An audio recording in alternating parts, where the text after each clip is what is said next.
Assalamualaikum, selamat pagi. Diucapkan buat semua Malaysia hari ini menemani anda jam 9.30 pagi hingga 10.30 pagi. Ahlan wassalam. Mentang-mentang 3 Ramadan begitu kan. Ya, Selasa 5 hari bulan April.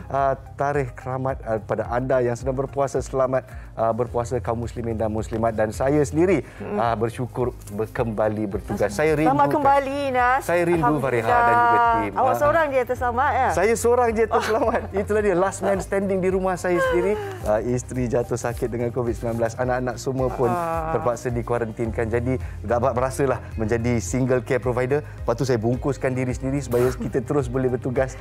Tak nak positif begitu. Tapi mereka semua dah okey dah kan? Semua dah okey. Alhamdulillah. Kalau kita nampak Omicron ni, effects dia kalau kita tengok berbanding dengan Delta kan.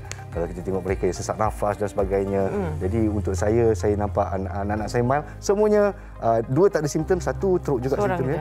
Tapi dalam kata lain semuanya beransur pulih. Jadi terima kasih kepada penonton yang telah memberikan kata-kata semangat dan doa untuk family saya. Terima kasih saya ucapkan.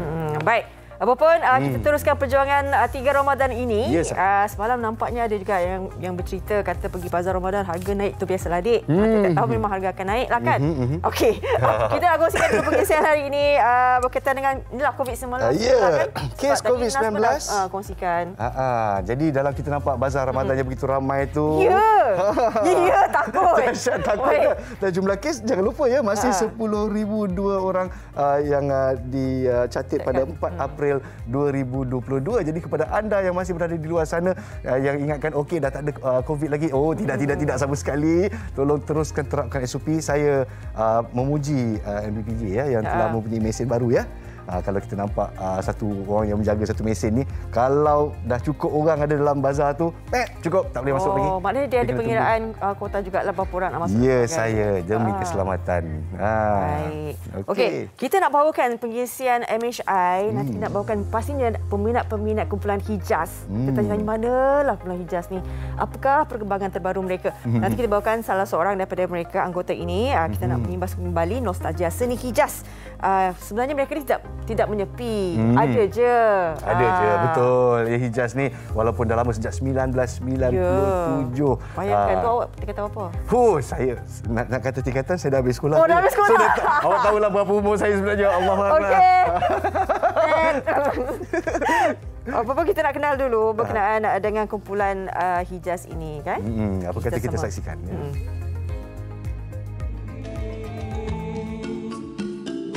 Arus dunia menghanyutkan yang terleka, indah fata morgana melalaikan menipu daya.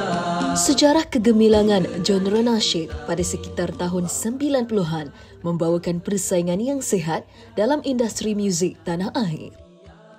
Kumpulan Hijaz antara pelopor yang memperjuangkan lagu-lagu berunsur dakwah dan kerohanian secara komersial.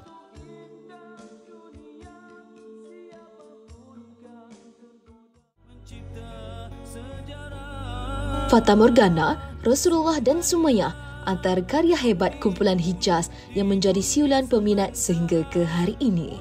Ini membuktikan bahawa muzik juga menjadi sebahagian dari medium terbaik untuk menyampaikan dakwah.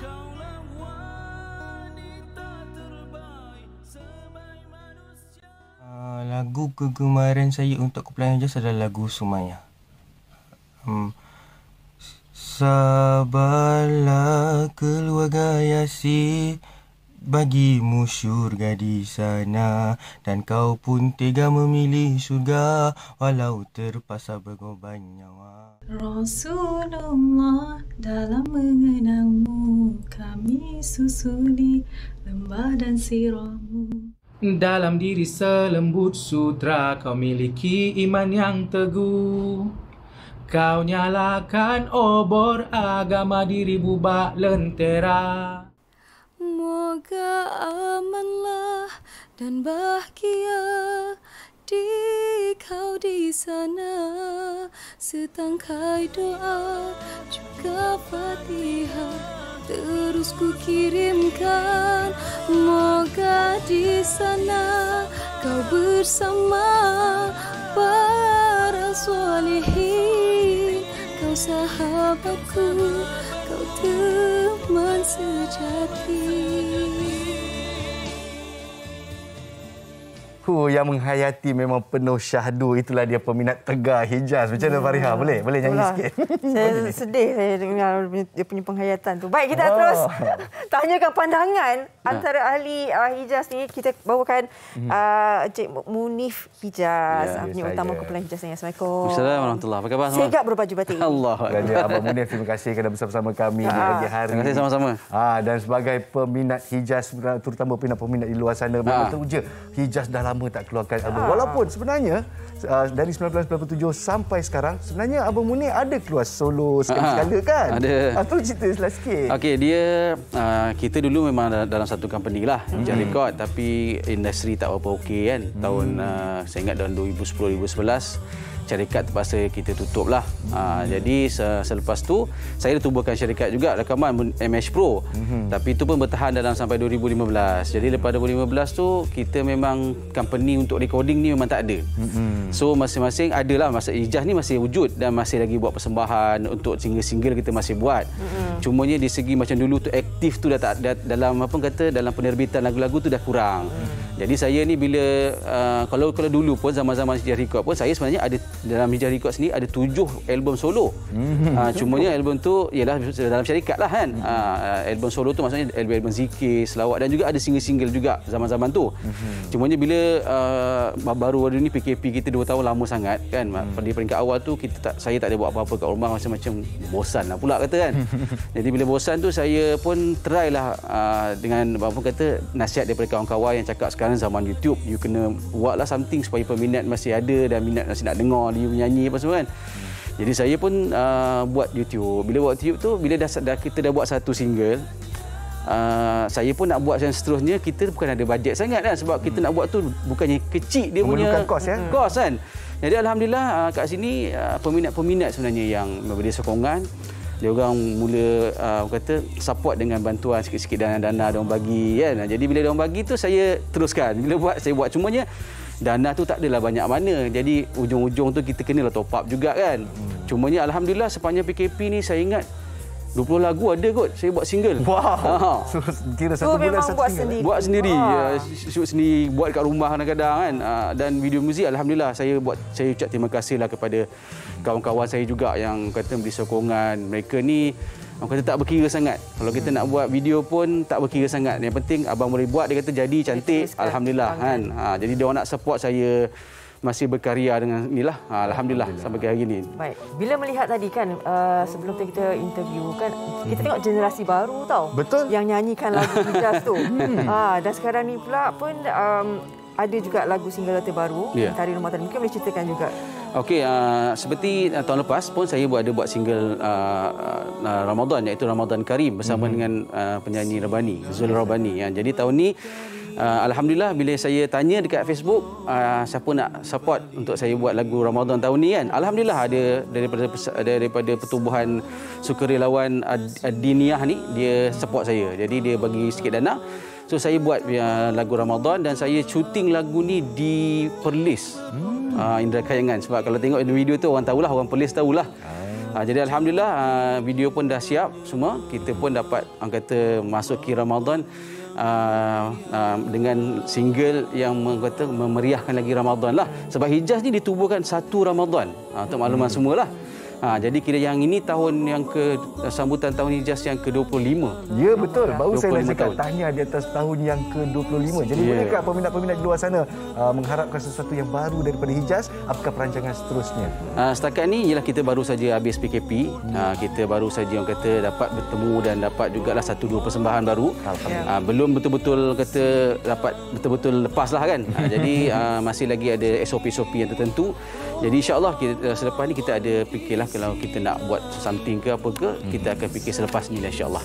Alhamdulillah. Okey. Saya rasa ini juga buah tangan daripada Munif Hijaz untuk semua peminat. Tak kira lah generasi kami ke yang selalu dengar lagu Semayah tu. Dan juga generasi baru sekarang. Boleh nyanyi sikit Semayah? Itu dia. Jangan. Nanti jangan. Okey, kita nak dengar secara langsung lah. Tepat sekali. Orang kata Mentari Ramadan single terbaru daripada Munif Hijaz. Dipersilakan bang. Kita beri tepukan maya daripada kaca skrin untuk anda. Baik, sebelum tu sebelum kita dengar secara langsung ni sebab pastinya ramai yang merindui suara Munif Hijaz. Tapi ini kita nak lihat dulu kot berkenaan dengan tinjau di KLIA. Persiapan kan kedatangan pelancongan Sepak Muka Semadan Antarabangsa. Sebab 1 April semuanya dah dibuka. Jadi tim MHI meninjau di KLIA. Kita akan saksikan sebentar lagi. Sementara itu kita ambil mood seketika. Fariha ada bersedia? Bersedia. Itulah dia Mentari Ramadan. Silakan.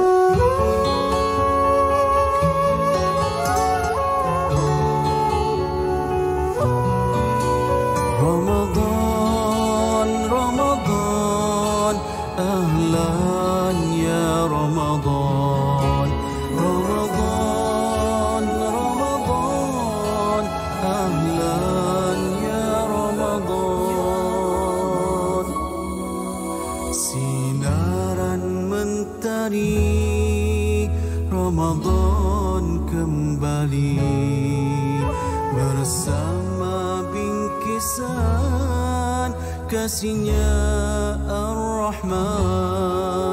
Betapa ku terharu, beruntung diriku mengecapi indahnya Ramadan yang mulia.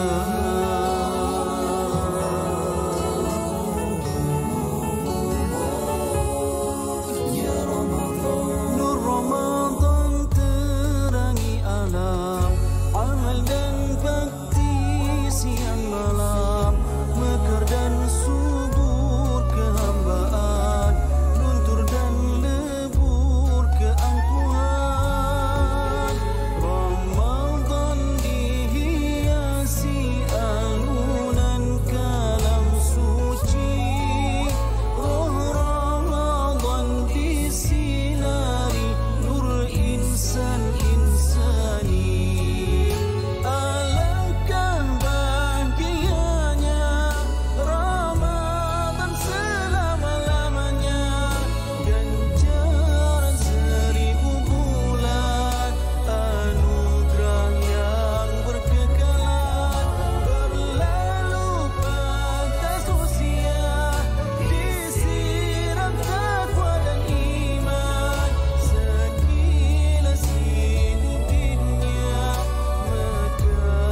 Tahniah begitu syahdu. Fariha siap tutup mata menghayati. Saya tak tahu dia tutup mata sebab dia nak hayati atau dia nak tidur. Saya pun tak tahu, ngantuk ke. Biasalah Ramadan kan. Pagi ni kan. Penat masak sahur pagi tadi. Betul, saya faham. Baik, itu dia Mentari Ramadan. Pastinya peminat-peminat Hijaz akan terubat sedikit rindulah mendengar suara Munif Hijaz tadi kan. Terubat rindu begitu. Dan seperti yang kita war-warkan tadi, 1 April kita membuka gerbang Malaysia kepada pelancong-pelancong seluruh dunia. Saya difahamkan Yang Berhormat Datuk Seri Nancy Shukri juga berada di sana 1 April untuk memberikan cenderahati kepada pelancong-pelancong. Jadi apa kata pasukan MHI meninjau keadaan di KLIA, bagaimana pelancong-pelancong kita di sana. Silakan. 100, 50, 40, 30, 20, retard. Bermula 1 April, negara menuju ke fasa peralihan endemik dengan melonggarkan sekatan dan SOP untuk kemudahan rakyat. Antara yang utama ialah pembukaan semula sempadan negara yang menyaksikan sektor penerbangan dan pelancongan kembali rancak beroperasi. Inilah hasil tinjauan Malaysia hari ini di pintu masuk utama negara.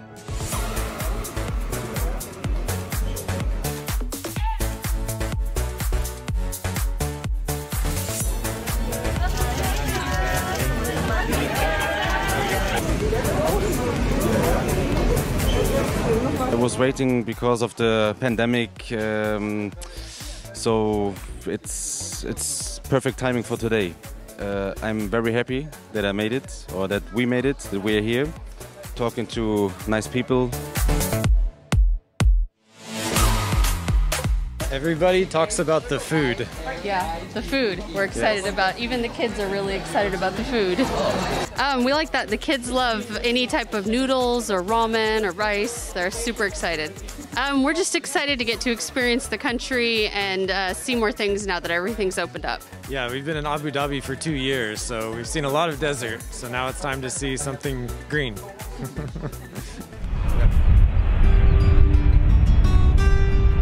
Lapangan terbang antarabangsa Kuala Lumpur KLIA adalah pintu gerbang utama bagi permulaan perjalanan pelancong ke Malaysia. Malaysia Airlines Berhad MAB adalah antara syarikat penerbangan utama yang beroperasi di tanah air.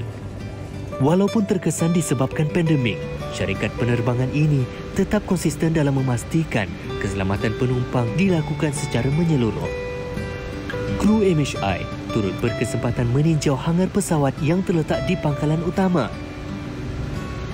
Proses sanitasi dilakukan secara berkala pada semua kapal terbang, iaitu setiap kali selesai melakukan penerbangan bagi memastikan tahap sanitasi untuk penerbangan seterusnya. Selain itu, apa yang lebih menarik ialah proses pertukaran udara yang melalui sistem penapisan udara HEPA, iaitu High Efficiency Particulate Air Filter di bawah kapal terbang. Ini adalah bagi memastikan 99.97% kuman dan virus ditapis serta tidak dapat berada di dalam udara pesawat. Kualitinya adalah setanding dengan tahap udara di dalam ICU hospital di Malaysia. Antara langkah-langkah yang kita ambil adalah satu, kita memastikan semua juruterbang dan kru kabin kami telah divaksin sepenuhnya. Kedua, kita pastikan juga kewajipan memakai pelitup muka semasa berada di dalam pesawat. Sejak pengumuman pembukaan sempadan, kita nampak lonjakan penempahan sebanyak 70% dan kita jangka kita akan terbang kapasiti berbanding sebelum COVID. By hujung tahun ini kita akan terbang sebanyak 70% kapasiti yang kita ada.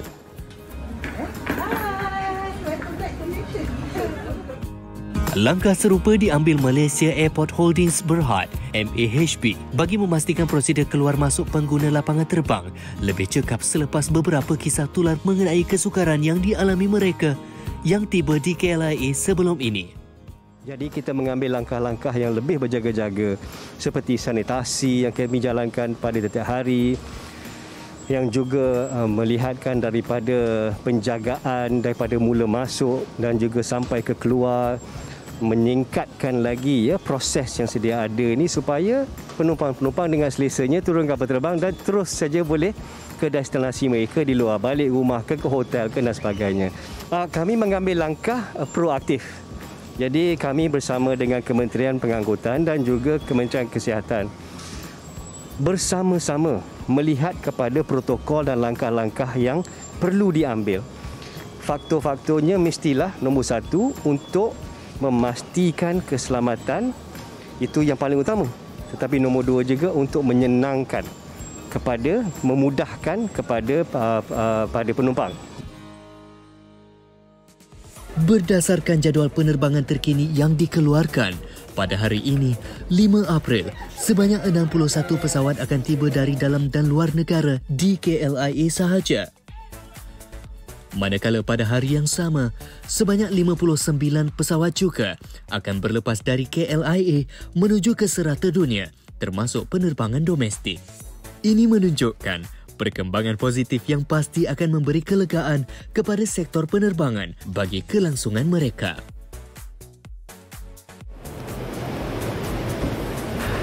Baik, 1 April, tarikh yang cukup bersejarah buat semua rakyat Malaysia, tidak kira dari dalam dan luar negara. Dan ini satu peluang yang sangat baik untuk semua.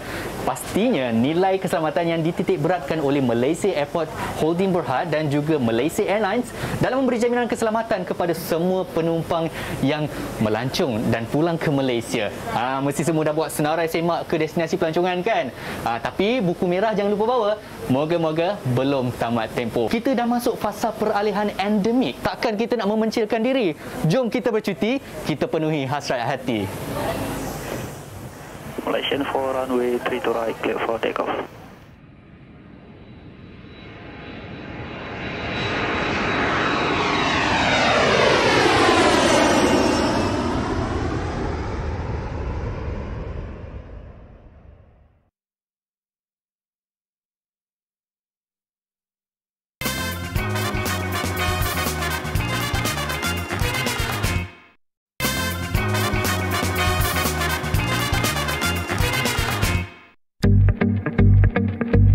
Bermula 1 April 2022, kerajaan mengumumkan penukaran status vaksin tidak lengkap ke atas kira-kira 7.5 juta penduduk dewasa Malaysia yang baru menerima 2 dos suntikan. Tindakan itu dibuat susulan terdapat 34.4% penduduk di negara ini masih belum menerima dos penggalak. Namun perkara ini menjadi persoalan orang ramai sehingga wujud penularan berita palsu berkenaan kehilangan status vaksin. Sebelum ini, Kementerian Kesihatan Malaysia menetapkan status vaksinasi semua penerima vaksin Sinovac berusia 18 tahun dan ke atas dan penerima semua jenis vaksin dos primer berusia 60 tahun dan ke atas menjadi tidak lengkap. Situasi itu berlaku jika tidak mendapatkan dos penggalak berakhir 31 Mac lalu. Sebagai rakyat Malaysia yang bertanggungjawab, sejauh mana kita mengambil serius tentang perkara sebegini?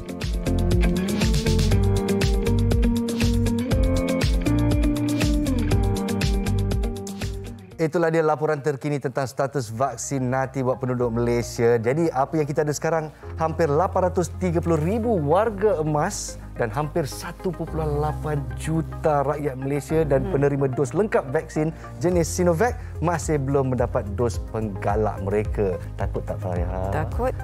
Takut.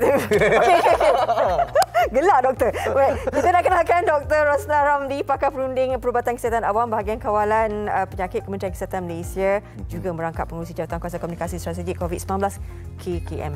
Yes, terima kasih Doktor kerana bersama kita pagi ini. Jadi kita nak bertanya soalan pertama ni yang sangat takut ni, status vaksinasi COVID-19. Jadi seperti yang kita katakan dalam story kita sebelum ni kan, banyak rakyat takut tiba-tiba hilang status vaksin mereka macam tak ada vaksin langsung. Adakah ini benar atau tidak? Okey, saya nak perbetulkan sebenarnya. Okay. Sebenarnya yang hilang status vaksin tu di MySejahtera. Okey, kalau biasanya kalau MySejahtera tu kita punya lengkap vaksin tu warna kuning. Betul. Jadi bermula pada 1 April status tu jadi tidak lengkap ditukar warna putih. Jadi macam inilah itu adalah fully vaccinated ataupun lengkap vaksinasi. Yang warna kuning kat sini kan. Okey. So kalau tidak mengambil dos penggalak selepas 31 Mac, dia akan bertukar menjadi putih. Ya, putih dan juga tidak lengkap. Vaksinasi tidak lengkap ataupun not fully vaccinated lah. Partially vaccinated. Yes. Tak adalah hilang terus. Tak ada. Cuma status di MySejahtera. Di sini Bila status di MySejahtera kata tidak lengkap. Adakah mereka juga hilang kelebihan mereka untuk macam makan di luar, pergi shopping mall ke bagaimana? Ada larangan? Hak mereka untuk keluar makan aktiviti yang lain tu tak hilang.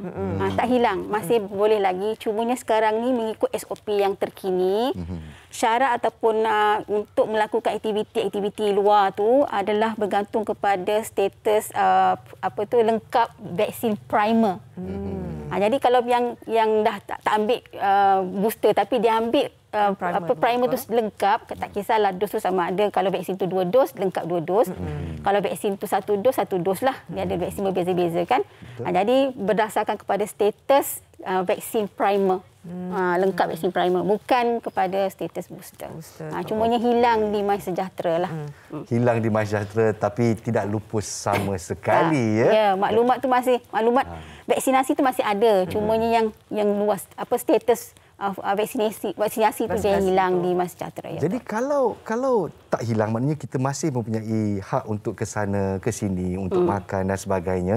Jadi apa yang menghalang kita sebenarnya kalau dia bertukar menjadi tidak lengkap seperti yang baru diwawarkan di European Union telah mengiktiraf MySejahtera sebagai sijil yang boleh diiktiraf lah. Kita boleh travel, kita boleh melancong dengan MySejahtera ini. Adakah ini akan mengganggu pelan mereka yang ingin melancong? Okey, kemungkinan ya. Kalau dia bergantung kepada syarat-syarat yang diletakkan oleh negara yang kita nak pergi tu. Kalau dia menerima Sinovac, terimalah. Kalau mereka memerlukan booster, kena ikutlah. Itu bergantung kepada polisi negara masing-masing. Cumanya di Malaysia untuk mereka yang tidak di booster pada golongan-golongan yang sepatutnya yang kita syorkan untuk di booster tu cuma hilang title di MySejahtera lah jadi pada yang status lengkap itu. Cumanya walaupun mereka masih boleh mengikuti aktiviti tu, cumanya tak cantik lah dalam MySejahtera. Jadi kita anggap itu sebagai satu soft reminder kepada mereka bahawa mereka sebenarnya berisiko. Antara orang-orang yang boleh mengikuti aktiviti tu, mereka yang ada putih tu ataupun mereka yang tidak lengkap tu, sebenarnya mereka tu berisiko sebenarnya untuk mendapat infeksi dan juga gejala teruk sekiranya terjangkiti COVID-19. It's a soft reminder for them. Peringatan lembut. Setakat ni yang kita tahu bahawa kita selalu mewarakan kan bagaimana mereka terima Sinovac ni, pergilah booster sebab ada juga negara-negara yang tidak menerima kan kalau Sinovac ni. Jadi bagaimana setakat ini doktor? Kalau kata sebelum ni kata 2 juta status vaksin tidak lengkap kan. Jadi bagaimana sebenarnya? Sebab apatah lagi nanti diorang ada satu pandangan. Mungkin kata alah tak lengkap je tapi boleh je pergi keluar. Jadi kenapa apa yang boleh maksudnya mendorong mereka untuk mengambil booster ni? Jadi itu kita kita memang tak wajib memang tak ada perundangan yang mengatakan mereka wajib ambil booster, tapi memang Kementerian Kesihatan memang sentiasa mengesyorkan memberikan penerangan bahawa kepentingan dos booster di kalangan golongan-golongan inilah yang Sinovac dan juga warga 60 tahun ke atas yang ambil sebarang jenis dos, tak kisah jenis apalah vaksin dia Sebab kalau kita daripada kajian yang kita buat oleh KKM, kita kumpul data-data daripada kemasukan hospital dan sebagainya. Dan kita ada Institut Penyelidikan Klinikal kita, dia tengok data-data tu, kita analyse, kita dapati bahawa mereka yang mengambil dos Sino ini, dia punya keberkesanan tu hilang selepas 6 bulan. Dia ada waning effect. Kalau dulu dia turun sebanyak 50% daripada keberkesanan awal. Itu yang kita tak nak. Sebab tu yang kita kata kalau mereka yang ambil dos Sino, 2 primer itu, dia punya keberkesanan tu akan hilang sebanyak 50% daripada 7%. Berapa lama dalam tempoh? Lepas 6 bulan. Selepas 6 bulan dia akan hilang. Mula-mula dia 70% protection, lepas tu dia turun kepada lebih kurang 30%. Contohlah 80% turun kepada dalam 30%. Wow, sangat jadi rendah. 50% dia hilang protection dia. Jadi kita bimbang yang itu. Sebab itu kita kata tolonglah ambil booster supaya bila ambil booster dia akan top up balik dia punya immunity tu kepada 90%. Jadi dia lebih protection. Kalau sebelum tu dia hilang protection dia selama 50%. Begitu juga dengan vaksin-vaksin yang lain. Ada turun juga tapi tak banyak semacam Sino. Dia turun 20% sahaja yang vaksin jenis lain. Macam mana pula status mereka yang mengambil primer Sinovac sebanyak 2 dos, dos pertama dan kedua? Tapi penggalak dia pun Sinovac juga sebab ada sebelum ini yang mengatakan bahawa kalau ambil Sino untuk penggalak kena ambil dos keempat. Betul ataupun salah? Sila terangkan doktor. Bukan. Sebenarnya memang kita syorkan supaya mereka yang ambil dos primer jenis Sino, maknanya 2 dos Sino, dan kita kata kalau dia ambil heterologous, kita ambil jenis vaksin yang lain Pfizer ataupun AZ, peningkatan itu adalah sangat bagus kepada 90%. Kalau dia ambil 3 Sino, peningkatan juga tapi kurang berbanding dengan kalau dia ambil Pfizer ataupun AZ. Tapi kita akur ramai yang nak juga Sino. Jadi as long as you are boosted, as long you ambil dos penggalak dan terlindung, ambillah. Jadi kalau misalnya dengan Pfizer AZ, Sino Pfizer, Sino AZ 90%, 93 ke 90%. Tapi dengan Sino dia dapat 90 pun alhamdulillah. Ataupun 89 ke alhamdulillah. As long you are protected. As long dilindungi supaya you punya keberkesanan top up balik jadi 90%. Itu yang kita Tapi nak. satunya kalau netizen ni kan orang-orang kita ni masyarakat di luar sana ada segelintir lah daripada mereka yang kata lah kadang-kadang diorang ni cakap je. Diorang ni sekarang ni nak bukti tak doktor? Macam doktor cakap tadi sekurang-kurangnya ada penjelasan bahawa kebanyakan daripada Sinovac ni dia punya ni begini-begini datanya. Bagaimana KKM perlu menghadapi segelintir mereka masyarakat yang sebegini? Kita memang selalu share data kita. Kita memang ada tiap-tiap minggu, tiap-tiap hari sebenarnya pun kita ambil data daripada hospital kita. Banyak kes masuk ke ward, jadi kita analisa data tu kenapa jadi macam dan sebagainya, dan kita bermesyuarat tiap-tiap minggu, kita berdiskus tentang apa yang terjadi kepada masyarakat kita. Jadi benda tu kita share dalam Facebook pun, jadi apa-apa pun kita tak pernah hide pun. Jadi kajian-kajian kita mendapati bahawa mereka yang telah di booster dia punya risiko untuk mereka mendapat jangkitan adalah 9 kali lebih daripada mereka yang tak ambil vaksin. Risiko ya. Begitu juga kalau misalnya mereka ambil booster, maknanya dos lengkap, primary campur booster, mereka tu dalam 90 kali lebih berisiko mendapat kebarangkalian mati. Berakhir dengan kematian akibat jangkitan COVID-19. Jadi benda ni kita share. Kita tak pernah tipu apa-apa pun. Memang kita letak supaya publik tahu inilah risikonya kalau tak ambil booster, kalau tak ambil dos penggalak. Saya setuju bila kita tengok website ataupun semua pelantar-pelantar daripada Kementerian Kesihatan Malaysia, tak ada, mereka sangat tulus. KKM sangat tulus dan saya sebagai rakyat Malaysia saya rasa bersyukur bila kita dapat info-info macam ni ya. Jadi untuk kita wrap up this session, saya sarankan ini adalah masalah persepsi daripada rakyat Malaysia. Jadi kita perbetulkan apa yang salah, kita luruskan apa yang bengkok. Ada segelintir macam ditekankan tadi. Jadi saranan doktor lah buat mereka yang mungkin rasa penat atau fatigue nak cocok lagi, atau mungkin mereka yang sangsi dengan informasi yang ada. Cuma saya nak pesanlah, kita tak pernah hide apa-apa, kita tak pernah tipu dan kita tak pernah menyorok apa-apa. Menjadi tanggungjawab Kementerian Kesihatan menjaga keselamatan, dan apa-apa yang kita sarankan tu mestilah berdasarkan kepada evidence di luar negara dan juga di dalam negara. Kita tidak pernah kata keputusan pun bukan dibuat oleh seorang. Kami memang sentiasa berdiskus, berkumpul beramai-ramai antara pakar-pakar. Dalam KKM banyak pakar kan, ramai pakar dan berbagai bidang. Kita berdiskus dengan data-data ini dan kita hasilkan kita punya polisi dasar dan sebagainya. Itulah. Jadi tolonglah, trust us. Bagaimana saya cakapkan, trust us. Kita kerjasama supaya kita boleh keluar daripada pandemik ni. Kita lalui kita punya fasa ke arah pandemik ini dengan jayanya. Alhamdulillah. Terima kasih doktor. Terima kasih doktor di atas penerangan dan juga sedikit sebanyak dapat mencerahkan lagi apa yang mungkin sebelum ni kelabu je kan. Terus sikit. Baik. Selepas ini kita akan berehat seketika. Kembali nanti kita akan kongsikan pula berkenaan dengan tabung wakaf pembinaan Kompleks Masjid Bukit Bandaraya Seksyen 11, Seksyen U11 insya-Allah. InsyaAllah kita infak pada bulan yang mulia ini. Kita kembali selepas ini.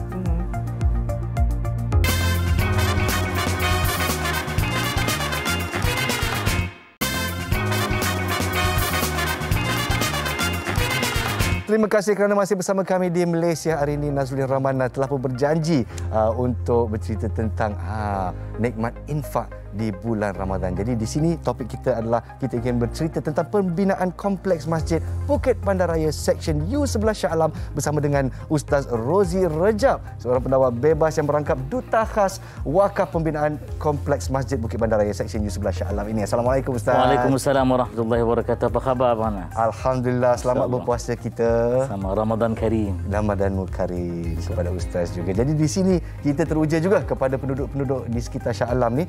Suatu masjid yang baru, cadangan pembinaan masjid ni, boleh Ustaz sampaikan sikit. Silakan.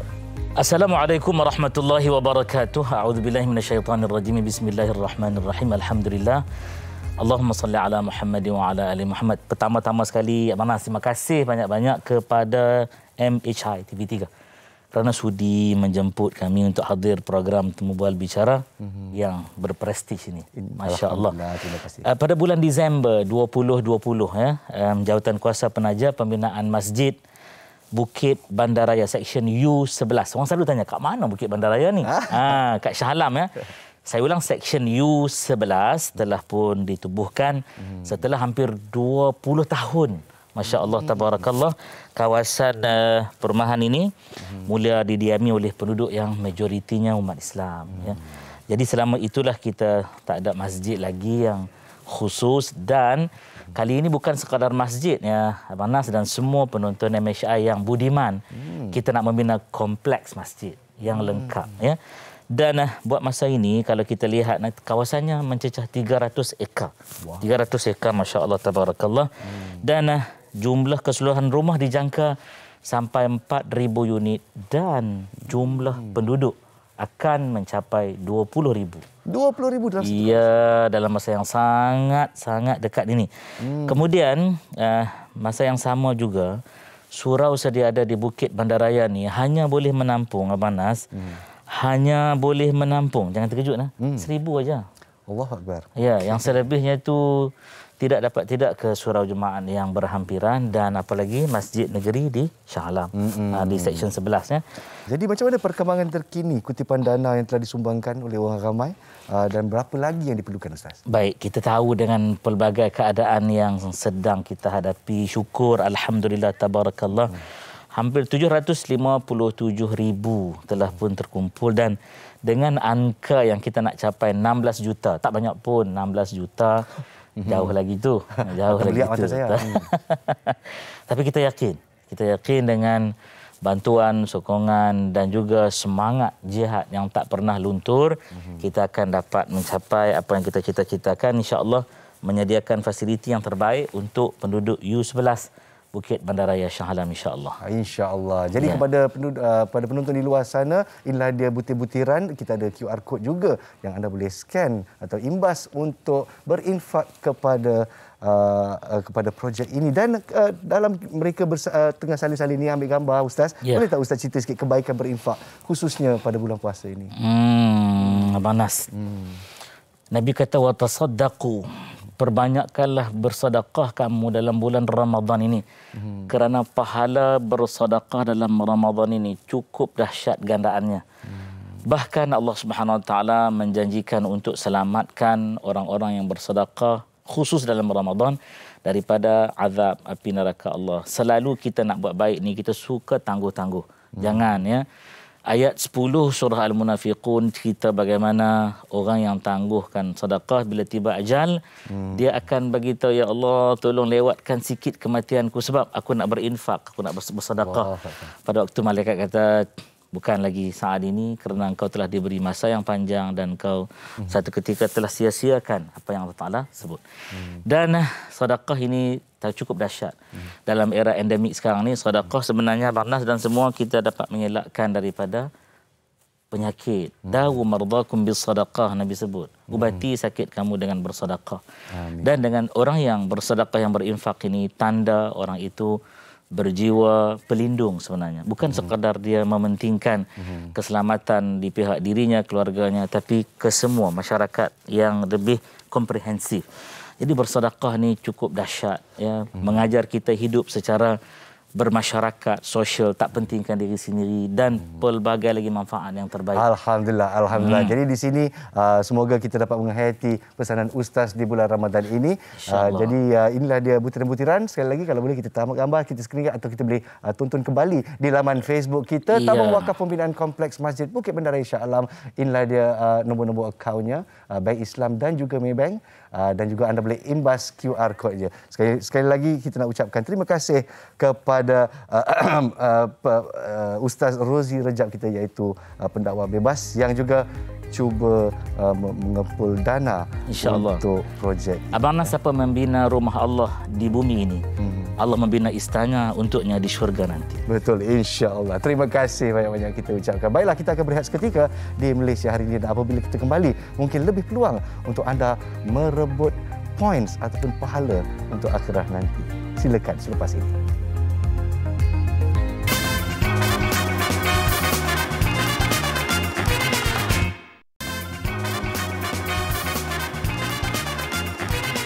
Kembali semula dalam Malaysia hari ini, kita teruskan pengisian MHI ini berkenaan dengan kutipan dana kempen Demi Surauku bersama dengan Yayasan Ikhlas.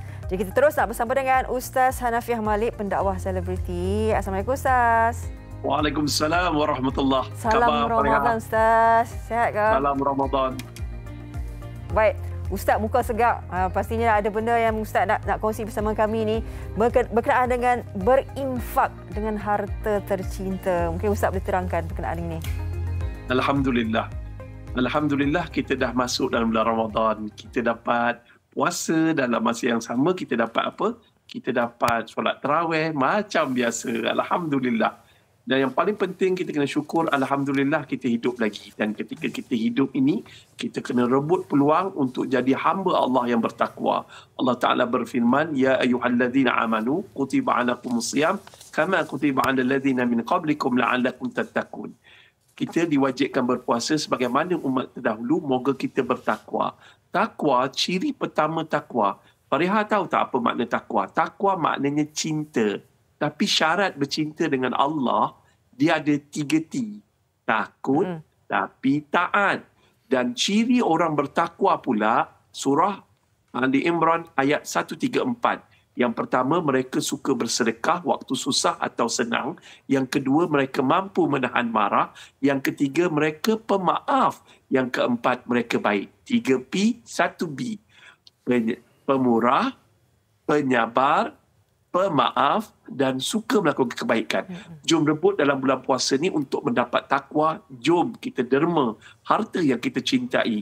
Ada satu kisah seorang sahabat bernama Abu Talha. Abu Talha ni dia ada satu kebun. Dia seorang Ansar yang sangat kaya.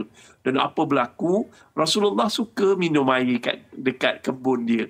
Kebun tamar dia. Dan ketika itu dia kata turun satu ayat, iaitu surah Ali Imran ayat 92. Iaitu kamu sesekali tidak akan mencapai kebajikan yang sempurna selagi kamu tidak menafkahkan sebahagian harta yang kamu cintai. So apa saja dengar je ayat tersebut dibacakan oleh Rasulullah, maka Abu Talha ni orang yang terkaya di bumi Madinah yang ada banyak kebun tamar, maka bersedekahlah Abu Talha harta tercinta dia kepada Rasulullah SAW untuk perjuangan Islam. Tengok keimanan para sahabat. Mereka tak sayang duit, tapi mereka sayang Allah. Dan mereka bertakwa kepada Allah. Mereka bersifat pemurah. So, jom rebut sementara Ramadan masih ada, tuan-tuan. Kita ni daripada Yayasan Ikhlas, ada banner Demi Surauku, kempen Demi Surauku ini. Kita menggalakkan orang ramai untuk menyumbang pada kami untuk membina 3 buah surau. Surau yang pertama, tuan-tuan, yang kita panggil iaitu surau Allahumma salli ala sayyidina Muhammad, surau Al-Huda, Kampung Pekan 2 Sempurna. Kat sini, ya Allah, satu kompleks yang akan dibina untuk kita bantu ramai anak-anak asnaf, fakir miskin, orang yang susah, tidak berkemampuan. Pusat ini dibina untuk mempelajari ilmu asas Al-Quran, ilmu agama, fardu ain dan sebagainya. Dan kalau kita bina surau yang macam ni tuan-tuan, Allah akan bina sebuah mahligai yang indah di dalam syurga. So rebutlah peluang ni. Hari ni nak beli rumah, harga punyalah mahal. Jenuh nak kumpul down payment. Tetapi dengan bersedekah, tak banyak. Barang sesiapa yang membina rumah Allah walaupun sebesar sarang semut, sarang burung, nescaya Allah akan bina sebuah malaikat dalam syurga. Hadis. Tuan-tuan dan puan, yang keduanya surau Miftahul Ulum As-Sabirin di Randau, Sabah. Randau ni kat sana tuan-tuan dan puan-puan, ini surau ni kita nak bina, ya Allah, sebab ada 200 orang pelajar yang mendalami ilmu Al-Quran dengan menghafal Al-Quran. Mereka ni sangat mencintai Al-Quran. Kadang-kadang kita dalam bulan Ramadan ni malas nak baca Quran. Tapi dengan sumbangan kita ni dapat orang lain baca Quran dan pahala itu kita boleh sedekahkan pada mak dan ayah kita. Bayangkan lahir 200 orang hafiz Al-Quran. Asbab sedekah kita, besar pahala kita. Kita mungkin tak mampu nak buat semua, jadi kita kumpulkan dana untuk bantu Yayasan Ikhlas untuk kempen Demi Surauku. Dan seterusnya Masjid Long Pasir di Sipitang. Ini tuan-tuan dan puan-puan, dia sebenarnya menumpang penduduk di Sipitang ni, di Long Pasir ni, dia orang menumpang camp. Bukan menumpang, ada satu tempat pos pengawal tentera kat sana, dia orang tumpang solat raya, mereka buat korban kat situ. Jadi tuan-tuan dan puan-puan, apa salahnya kita bina sebuah masjid untuk kat sana, untuk dia orang semayang, untuk dia orang ni dengan lebih sempurna. Agar apa tuan-tuan? Maka lahirlah generasi umat Islam sedunia yang bertakwa. Baik. Jadi alhamdulillah. Jom, nombor telefon dah tertera, nombor akaun dah tertera, screenshot dan kita boleh derma, insya-Allah. Rebut peluang ni. Dan mungkin ini peluang yang terakhir Ustaz. Sekali lagi mungkin ramai-ramai boleh pergi menderma untuk Yayasan Ikhlas ni.